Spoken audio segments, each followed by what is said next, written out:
3 of the conference. You're well rested, very caffeinated, so one or the other, maybe both, but appreciate you coming out and hearing a little bit about the Golden Knights. Everybody's got this perception of what Vegas is like, right? I'm sure many of you guys are wondering when you decided to come to Vegas for this conference, you know, what was it going to be like? And most of you are exhausted right after this trip, but most people don't realize what Vegas really is all about. And for me, I came from Tampa, Florida. And so I've got a family with 2 boys and my beautiful wife, and we're from Tampa. And so when I told my family that we were going to come and move to Vegas, I had some interesting responses from my family. So my wife, never been to Vegas, right? Not even for a conference like this. She had never been to Vegas. She said, where are we going to live on the Strip? That was her question. She was worried about housing on the Strip. And I've got 2 boys, Cruz and Finn. So Cruz is the older, he's 8, more mature, has more wisdom. Finn is 5, right? He's the little guy. So I sat them both down and I said, Finn, the little guy, I said, we're going to go to Vegas. We've got a hockey team there. He said, Dad, yes, I get to have a hockey stick now. So that's one perception that he has. But my 8-year-old is the best perception, right? The 8-year-old is that he thinks he's a teenager, but he's really not. And so I sat down and I said, Cruz, we're going to Vegas. They've got a hockey team now. And he goes, great, Dad. I guess I'll have to learn cards now. So that was his perception. Like I said, there's so many perceptions of this great community. People don't realize that there's more to the Strip. Hopefully I get into a little bit and you guys can see what it's like here in Vegas beyond the Strip. A couple things I just want to touch on today. I'll keep it brief because this is the closing session. I appreciate that. But I know you need to make flights and need to get out of here, so I'll respect your time here. Just a few things we want to talk through. Hockey in the desert. Why did it work? How we built a community around this great area. Marquee milestones that we were able to hit. The regular season success, which led to the playoff success. And then some of our keys to sustain the success. So before we go into it, we're going to run a little sizzle reel of our own here, just to recap last year.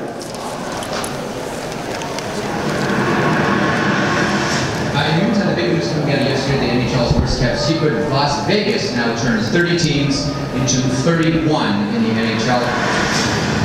Is it possible that people who grow up playing in the sand, I mean, people don't care in general about ice hockey.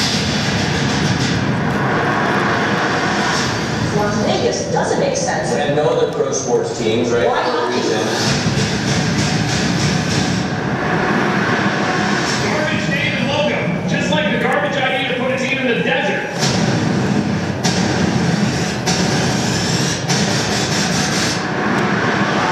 I don't know how in that market that you can ever make it work.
You know, many people would ask, why would a sports team be successful in Vegas, right? All the major professional sports leagues looked at Vegas as almost a taboo market. They didn't even look at it as a market that they would flirt with if they needed a new stadium. But for us, our owner, Bill Foley, he took a look at this market and he saw potential. He looked at a couple things.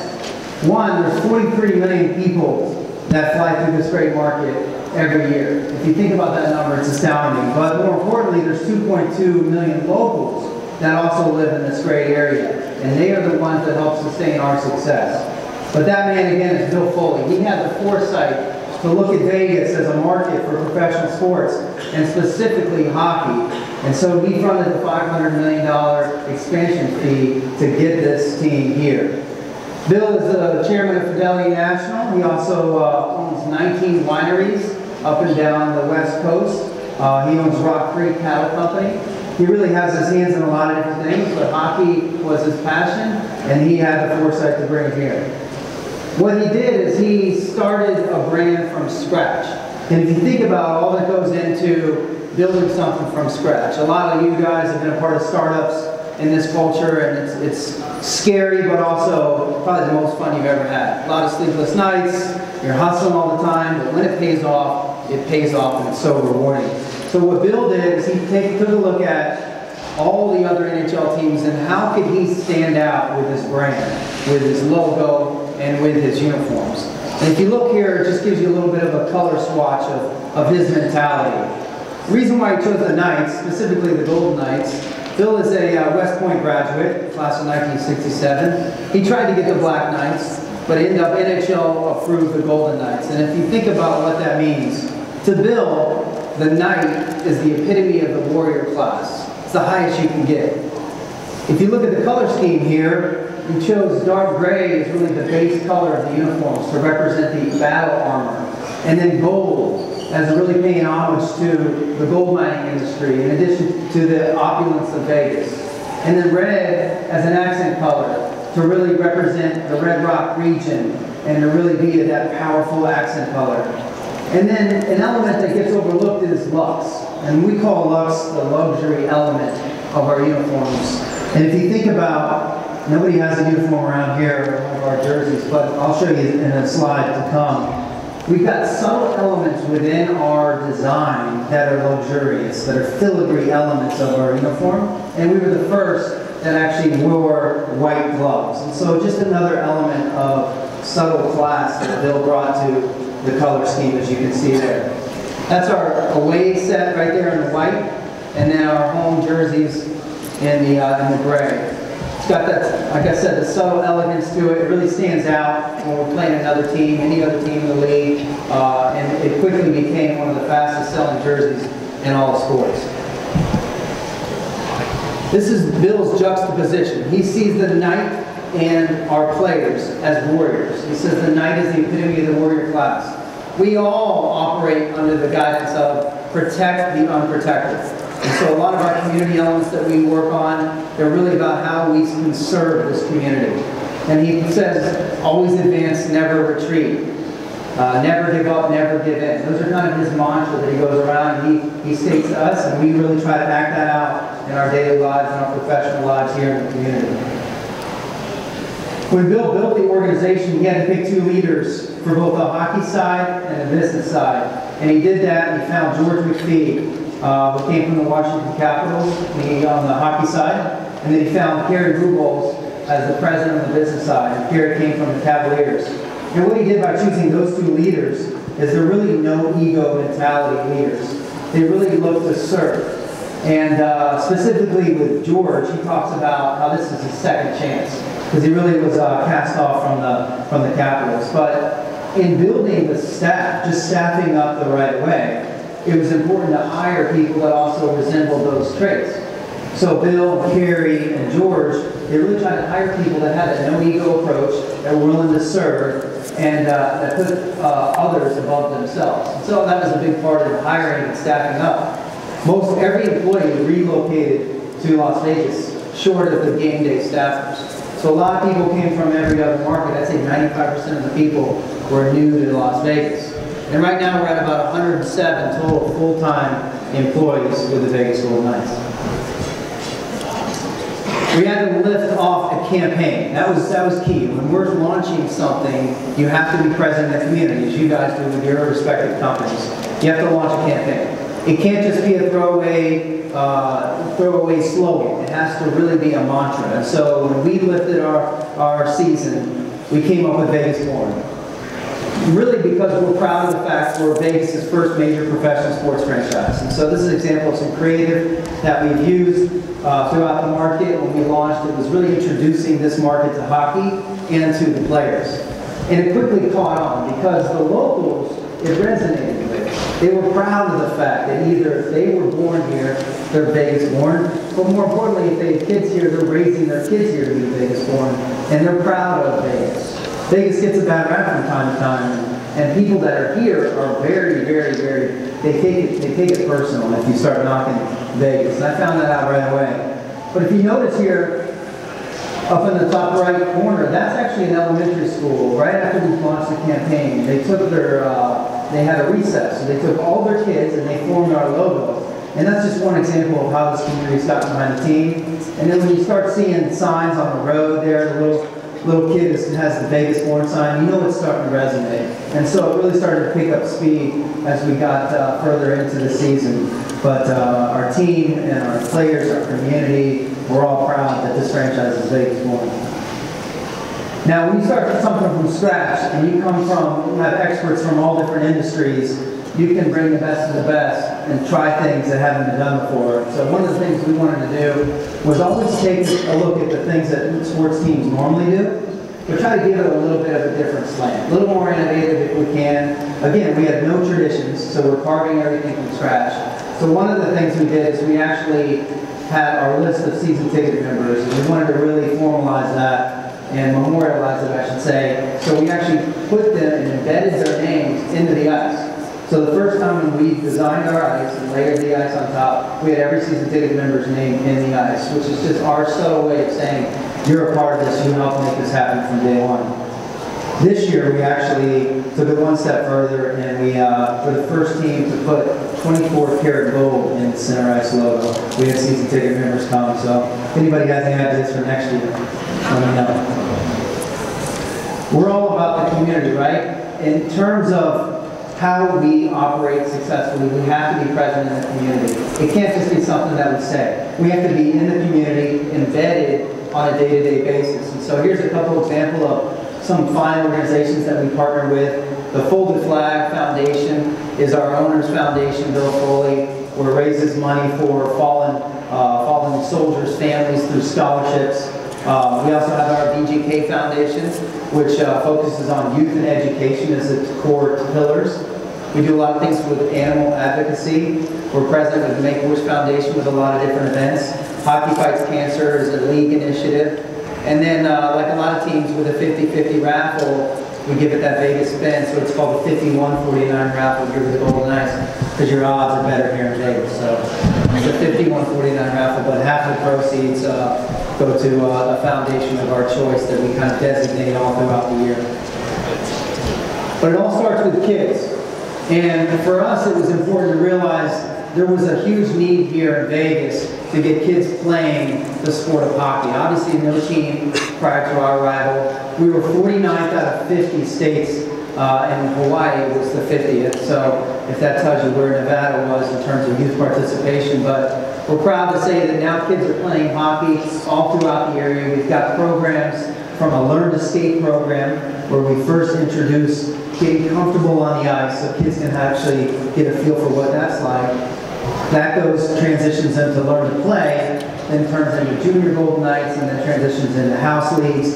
So now we've got this pyramid of youth opportunities that we're proud to unveil. Right now we're at about 2,500 kids that are enrolled in our Learn to Skate program, which is a very significant number in year one. That growth has been fantastic. But getting them to play hockey is one thing. Getting them to be fans of the team is another. They're one and the same if you work hard. But for us, there's a great New York Times article there that's referenced, they hook them when they're young. And it talks about that age 8 as kind of the line of demarcation where you form your fandom of the team. And if you guys think about when you became a fan of a particular sport, whether it was where you live, whether it was family, whether it was friends, whether you like the color, it usually happened around that age of 8, that vulnerable age. So for us, it's key to really reach kids before the age of 8 so they can cement their fandom. So we do a lot in the community. If we can get kids playing and experiencing the Vegas Golden Knights at an early age, we think we can lock them in for life. We think about your own experiences, but that's a key tenet of how we operate. And then a lot of it that we do from time to time is at City National Arena. And so this is a facility that's about 20 minutes away from here on the Strip. And this is called Summerlin, Nevada. And that is an area that is fastly growing. It's a master plan community, if you guys aren't familiar with it, by the Howard Hughes Foundation. Beautiful community. This facility, Bill Foley put up $31 million of his own money to build. He wanted a community asset. So he looked at this facility not just as a place for our offices or a place for our team to skate once in a while. He looked at this as a place that the community could come to. He put one of his restaurants in. It's overlooking both sheets of ice. If you haven't been there, we'd love to have you guys on your next trip to Vegas come out. We've got learn to skate programs. We've got women's learn to skate. We've got kids learning to skate. We've got figure skating. We've got a great restaurant. Just a beautiful facility. We've got an incredible team store that we operate out of there as well. UNLV plays their home games there. And we're really proud of that facility. But I think my favorite aspect of this facility is the access. I think it was 2 weeks into the job, and we had a practice on one rink. So it's got 2 sheets of ice. One sheet of ice was our Vegas Golden Knights practice, and on the other was a kids learn to play practice. So kids between the ages of 5 and 8. So after our practice ended, I walked behind to the other practice just to kind of check and see what was going on over there. And Marc-Andre Fleury, our starting goalie, worked his way over to the other practice. Nobody told him to. No PR handler was with him. He just worked his way over there, and he was letting kids try to score on him just out of his own volition. So things like that pop up all the time, and that's what makes it magical, and those are the things that we can do with the access to provide those lifelong memories for kids. This is a quick timeline. I just want to go through this real briefly just to show you how quick this got up and running. So the first season ticket deposit was February 2015. T-Mobile Arena was constructed and built in April of 16. Bill Foley was awarded the franchise in June of 16. They finally got a name and a logo in November. In March of 17, the first sponsorship deal was signed. In April of 2017, the first radio deal was signed. The TV deal soon followed, which is a 7-state network, was our TV deal with AT&T Sportsnet, so the largest out of all U.S. teams. The expansion draft happened in June of 2017, so think about that. All of that ramp up, and we didn't even know one player all the way up until 17. So those of you that follow us on social media and on Twitter specifically, we had to establish a voice right away without having any assets to promote. So we had no assets, no team, no logo, nothing, but we had to establish this little tone of aggressive humility, if you want to call it that. It's a blend of both of them, but we finally got players in June of 2017. That City National Arena was constructed and built in September, and then October of 2017, our home opener, October 10th. As most of you guys know, 9 days prior, an unimaginable tragedy hit the city, and we were all kind of in shock. It happened on a Sunday night. It was one of those moments where true leadership steps up. And so for us, it was incredible to watch this city galvanize and come together. You know, I think this tragedy, the silver linings out of this were to showcase the community and the first responders. But if you think about that tragedy, us as the first major professional sports franchise, we had a responsibility. You look at all the other tragedies that have happened in and around the country when it's tied to a sport, and whether it be Boston or all the other markets that have had to deal with it. I personally called the Red Sox to see how they dealt with it as a team. And we came back on Monday, again, 9 days prior to the opener. We had been working 4 or 5 months to lead up to this opener. We dropped all the plans. It was not about hockey. It was not about the Golden Knights. It was first and foremost, and will always be just about the community. So we use it as a platform to gather 18,000 people to help them start to heal. And so for us, we realized that responsibility and how important that week was, and how we reacted to that moment would determine really how we would operate going forward. And so a couple days I'm really proud of. The Tuesday and Wednesday following the tragedy, we went into the locker room and we asked the players, in terms of how much they would like to support us doing things in the community and be out. We knew it was game week. We had a game in Dallas that Thursday. All of them wanted to be out in the community. So every single one of them went out Tuesday and Wednesday and visited everything from the Metro and fire and first responders. They visited blood banks. It was just an incredible moment that galvanized the community. And that week, really, it was all about that. We tried to do a lot of things. We worked with the NHL so that all the advertising was off the boards. It was just the Vegas Strong messaging. We did a lot with our partners were great with that. We focused on one t-shirt that raised money, so a Vegas Strong t-shirt that just raised almost $600,000 for the families. And so for us, this was our moment that we had to step up. And if you hadn't seen the highlights or you hadn't seen it, it's worth looking up on YouTube because it was one of those moments in sports that truly defines a community. The 58-second moment of silence was, you could hear a pin drop. I will never, it's by far going to be a milestone in my career that I'm really proud of the way that this community got behind it, but also proud of the execution of our franchise, the way that they handled this night and realized that the focus was just on how do we help mourn the victims and how do we celebrate the first responders and the true heroes. So Vegas Strong became a part of everything that we do. Every single game after that, we realized this wasn't just a one and done, we remember it and then we move on and play. No, it was embedded and will forever be part of our DNA. So for us, every game after that, we honored a Vegas Strong hero of the game. And a lot of the heroes were reluctant to be honored, but once they had the chance to really realize what that impact meant, the loudest standing ovations we got every game were for the Vegas Strong community heroes of the game. But for us, hockey became a diversion for this community.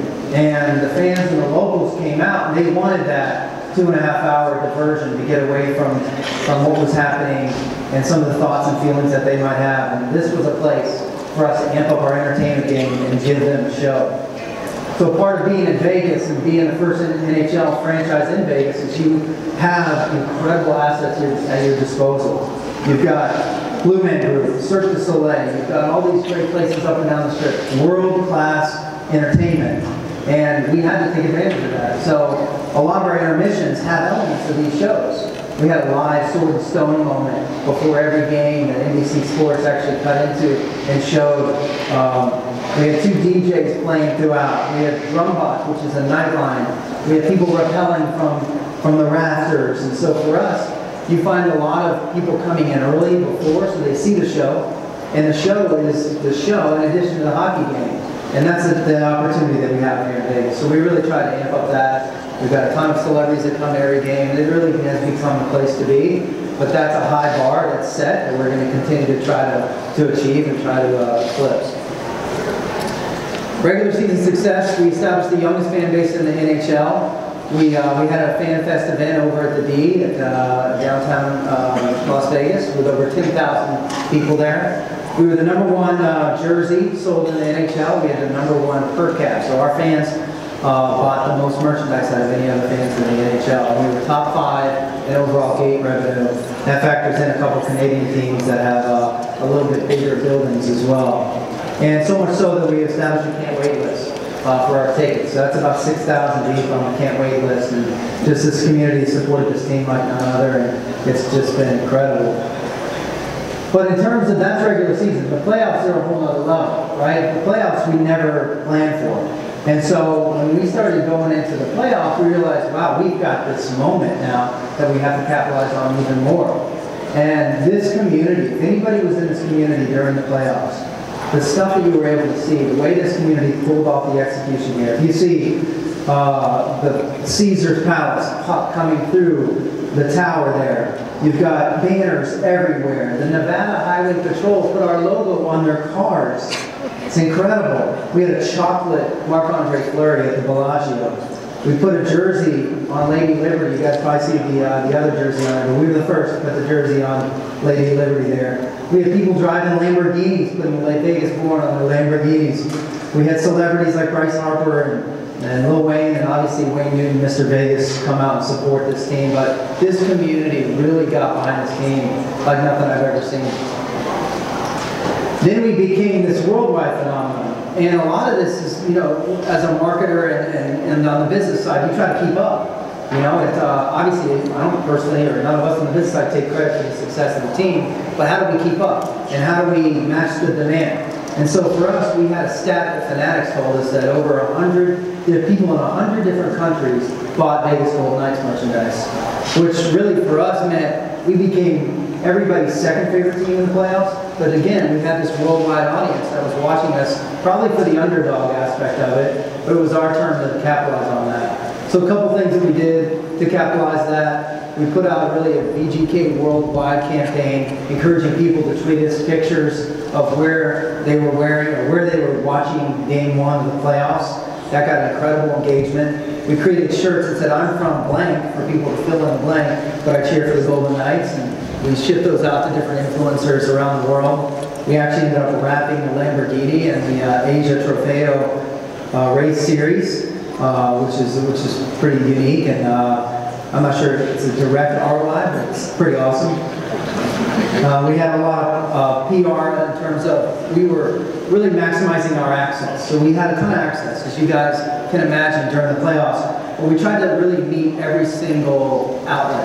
And so a lot of the outlets, whether they were in Switzerland or Germany or Sweden, we tried to get a lot of coverage in a lot of those areas. And for some reason, we became Saskatchewan's favorite team. So they adopted us as their own as well. But again, it's how do we meet that demand? How do we maximize that spotlight? And so for us, that was amazing how this brand launched in October, and then immediately in February and March and into April became worldwide. So how do we meet that and continue to sustain that? Real quick on the hockey side, you look back and experts say we're the most successful expansion franchise in the history of sports, which we're all really proud of. As far as some of the accolades there, just specifically to the NHL, champs against the Capitals. So for us, it was quite a ride. It's phenomenal, just the way that this thing came together. I'm really proud of the fact of what the culture and the story of this team. It was about second chances. Every player was cast off from another team. A team basically exposed them to the expansion draft and said, "You're not good enough for our team. You can be exposed so another team can get you." So when we played every other team, the Golden Knights rallied together for that player that got cut from that team. It was all about that one player so they could stick it to that team and make them feel like, hey, we let this guy go. So that mentality of the Golden Misfits, which we call, was a really good lesson for just all of us in terms of teamwork, putting team above self. We have no captain, so no name captain on our team. Everybody, we say we have 23 captains. We say the logo is the face of our franchise.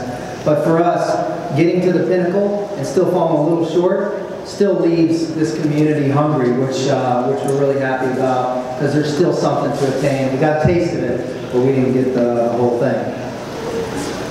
A couple of metrics here that you guys might find interesting. We played all of our games at 107% capacity. This is in terms of the playoffs. Regular season, we were 103% capacity. It was crazy. We were trying to fulfill so much demand. People just wanted to be in the arena. We have a couple places that we call them standing room only, and we were very transparent with the fact that this gets you into the building, but you cannot see the ice. Literally, you are looking at TV, and you can't see the ice. And people still wanted to buy those tickets just to be part of the magic. And so, in terms of TV ratings as well, 28.1 household rating. At one point, I think it was game one, we were at 49 share, which means 1 out of every 2 TVs in this market returned to our game, which we're really proud of. We set an all-time arena record in the NHL in terms of per cap, and then right here for the media impressions there, 744 million was the total media impressions on digital and print, and 15 million interactions across all the main social platforms. In closing here, what are keys to sustaining success? For us, it can't just be the one and done year. This is the sports and entertainment capital of the world now. We've got the Raiders coming in 2020. This is an incredible area for tournaments and different teams coming in. We've got the WNBA now. We've got soccer. We've got tons of different sports that are coming to this market. UFC is an incredible tenant. It's been here forever. We've got minor league baseball with a new stadium being built in summer, and they're going to be our neighbor. Our keys are to stay who we are. We have to stay humble. We have to keep the community first in all we do, because we're still trying to grow the game of hockey. And so for us, it's really being about the community. How can we be more present in the community? So that's always going to be our first and foremost. We have to find ways to continue to reinforce Vegas born and what that means to fans and the community, because it's important, and we're proud of the fact that we're Vegas born. But continue to find ways to reinforce that. And then continue to grow the game of hockey here in Nevada. We're looking to add more sheets of ice. Right now we only have 5 sheets of ice. And to grow the game, Anaheim has like 29 sheets of ice. So for us, we have to find ways to add more sheets of ice strategically throughout Nevada to get kids playing. And then how do we grow both nationally and internationally, specifically with our sponsorship and our revenue opportunities? How do we maximize the incremental revenue that might be out there based upon the first season success? And then to always maintain the humble approach that we're a startup. And we are. We had this weird dynamic going on in the office where we had to make copies and we couldn't find the toner for Game 3 of the Stanley Cup Final. So that's the whole dynamic of being a startup but still playing the Stanley Cup Final in year 1. So for us, we have to continue to stay humble and continue to innovate as a startup. So I appreciate everybody having me. I appreciate your attention, especially on the last day. It's been a pleasure to be part of this. And if you haven't been to a game, we'd love to host you for a game this year or in the future. So thank you very much.